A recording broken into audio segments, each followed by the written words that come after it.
মুহতারাম হাজিরিন, এই পর্যায়ে আমার সামনে কোরআন ও হাদিসের আলোকে অত্যন্ত গুরুত্বপূর্ণ তাকরীর পেশ করবেন দক্ষিণ পূর্ব এশিয়ার হাদিস শাস্ত্রের পুরুষ, এদেশের মহাকবি আলমের উস্তাদ, বুখারী শরীফের সর্বপ্রথম বঙ্গ অনুবাদক শাইখুল হাদিস আল্লামা আজিজ ইমাম রহমাতুল্লাহ আলাইহির সুযোগ্য উত্তরসূরি, সত্য কালামুক্তম, মজলুম জনতা, ইসলাম প্রিয় লক্ষ্য তরুণের হৃদয়ের স্পন্দন, বাংলাদেশ খেলাফত মজলিসের মহাসচিব, বাতিলের বিরুদ্ধে বলিষ্ঠ কণ্ঠস্বর শাইখুল হাদিস বিন শাইখুল হাদিস আল্লামা মামুনুল হক, শাইখুল হাদিস বিন শাইখুল হাদিস আল্লামা মামুনুল হক।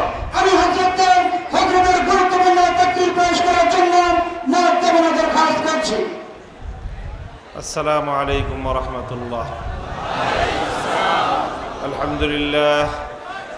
الحمد لله نحمده ونستعينه ونستغفره ونؤمن به ونتوكل عليه ونشهد أن لا إله إلا الله وحده لا شريك له ونشهد أن سيدنا ومولانا محمدا عبده ورسوله صلى الله تعالى عليه وعلى آله وأصحابه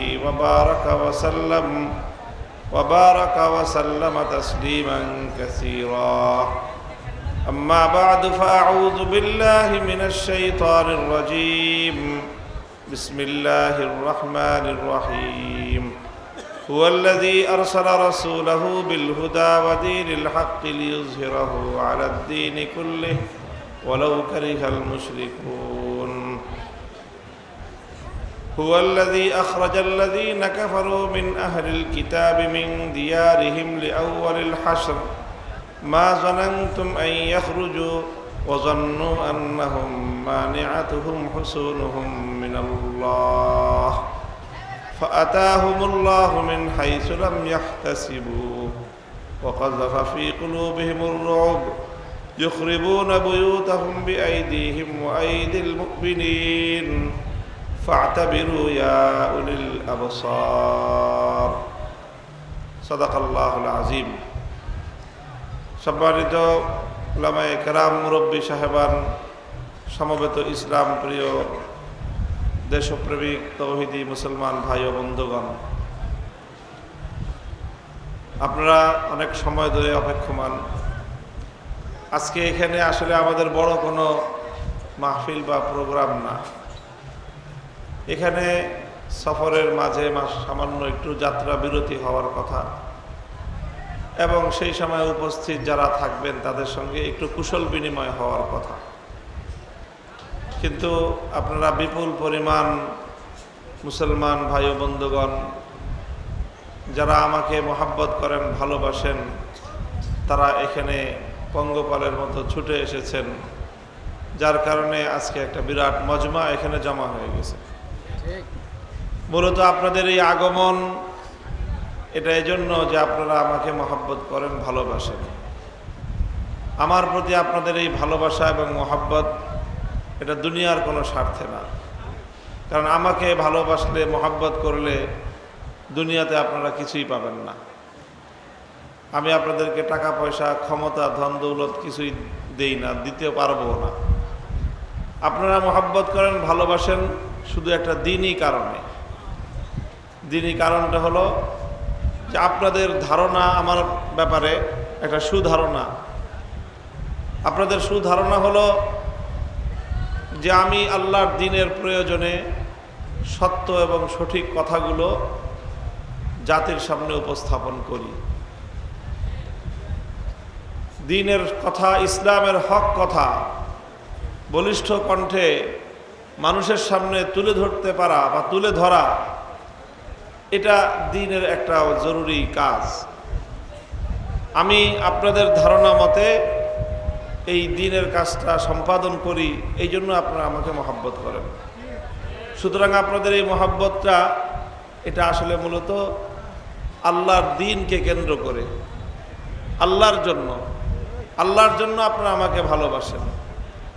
তো যে ব্যক্তি কাউকে আল্লাহর জন্য ভালোবাসে, এটা ওই ব্যক্তির জন্য তার ঈমানের সার্টিফিকেট। মান আহাব্বা লিল্লাহি ওয়া আবগাদা লিল্লাহ ওয়া আ'তা লিল্লাহি ওয়া মানআ লিল্লাহি ফাকাদ ইসতাকমালাল ঈমান। যে কাউকে ভালোবাসবে তো আল্লাহর জন্য ভালোবাসবে, কারো সঙ্গে শত্রুতা রাখবে তো আল্লাহর জন্য রাখবে, কাউকে কোনো কিছু দিবে অথবা কিছু দিবে না তো আল্লাহর জন্য করবে। এই কাজগুলো যে করবে তার ঈমান আল্লাহ পাক পরিপূর্ণ করে দিবেন।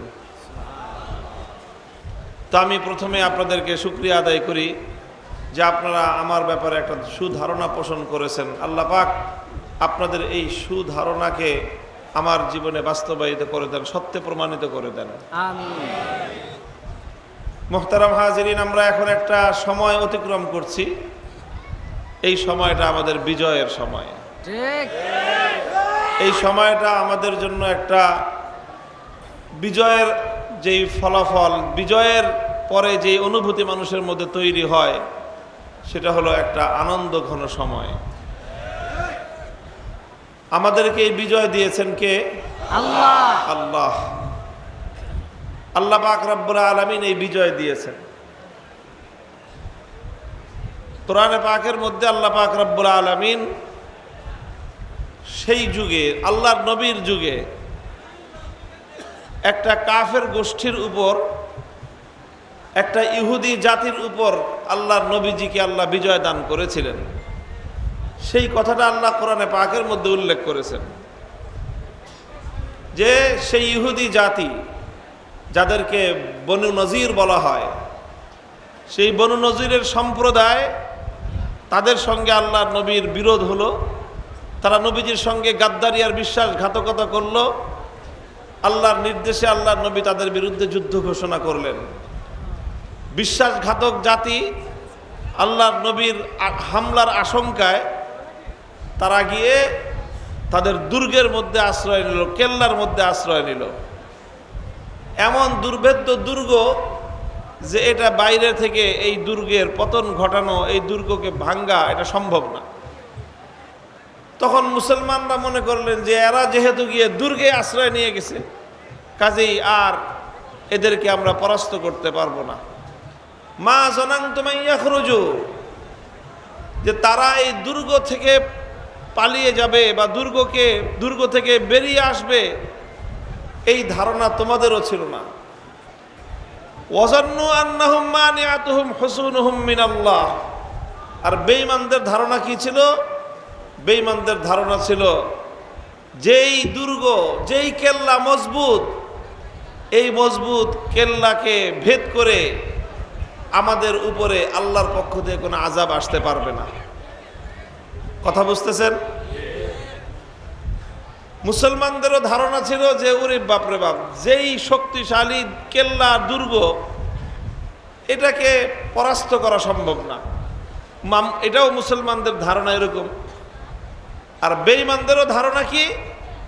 যে এই দুর্ভেদ্য দুর্গ, এটাকে ভেদ করে এই দুর্গের ভিতরে আল্লাহর পক্ষ থেকে আযাব আসা সম্ভব না। এটা ছিল তাদের ধারণা। ফাআতাহুমুল্লাহু মিন হাইসু লাম ইয়াহতাসিবু। আল্লাহ বলতেছেন, তোমরাও ধারণা করো নাই যে ওদের পতন ঘটতে পারে, আর ওরাও কল্পনা করে নাই যে এমন নিরাপত্তা বলয় তৈরি করার পরেও আমার পতন ঘটতে পারে। এটা তারাও ধারণা করে নাই। আল্লাহ বলতেছেন ফাআতাহুমুল্লাহু মিন হাইসু লাম ইয়াহতাসিবু। কিন্তু যখন তাদের পতনের সময় এসেছে, তো আল্লাহ তাদেরকে এমনভাবে পতন ঘটিয়ে দিয়েছেন যে তারা কল্পনাও করতে পারে নাই। কোরআনের এই আয়াতগুলো পড়লে মনে হয় যে এই ঘটনাটা মনে হয় গত 5ই আগস্ট বাংলাদেশে ঘটছে। একেবারে অক্ষরে অক্ষরে মিলে যেতেছে।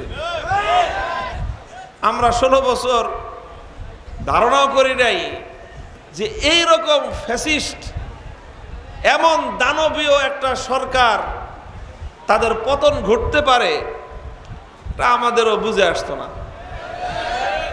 আর তারাও মনে করত যে রকম নিরাপত্তা বলয় তৈরি করছি, প্রশাসন সাজাইছে নিজের মন মতো করে, পুলিশ সাজাইছে নিজেদের মন মতো করে, আর সেই সাথে বিশাল প্রতিবেশী এক রাষ্ট্রের রাত দিন সব সময়ের তাদের সঙ্গে সখ্যতা এবং নিরঙ্কুশ তাদেরকে রক্ষা করার একটা অঙ্গীকার। আর সেই সঙ্গে সারা দেশে হাতুড়ি লীগ আর হেলমেট লীগ তো আছেই। এত কিছু থাকতে যে তার পতন হতে পারে এটা তারও বিশ্বাস হতো না। আমরাও মনে করতাম যে সম্ভব না, তারাও মনে করত যে কারো পক্ষে আমাদের পতন ঘটানো সম্ভব না। আল্লাহ বলেন ফাতাহুমুল্লাহু মিন হাইসু লাম ইয়াহতাসিবু। কোন মানুষ যখন জুলুম, অন্যায় এবং অবিচারের